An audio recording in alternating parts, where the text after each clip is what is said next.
In this video, I'm going to show you how to connect Google Sheets to Hubspot.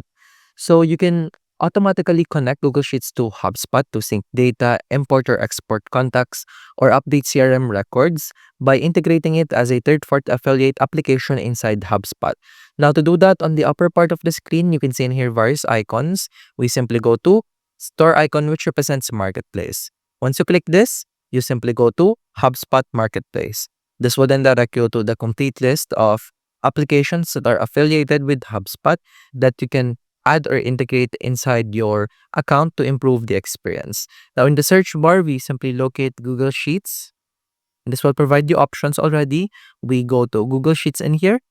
It is important to use the app by HubSpot since this is the official one. You simply click this. And once you click this will then provide you the overview. You simply click install in here and you are asked to connect or choose the account that you would like to use. We simply click continue, then we select all, then we click continue again. And now we have now successfully installed Google Sheets into our HubSpot. We can now start importing some data from the table that we have in Google Sheets inside HubSpot. And that's about it. That's how to connect Google Sheets to HubSpot. If you have any questions, please let me know down in the comments below, and I'll do my best to help you out.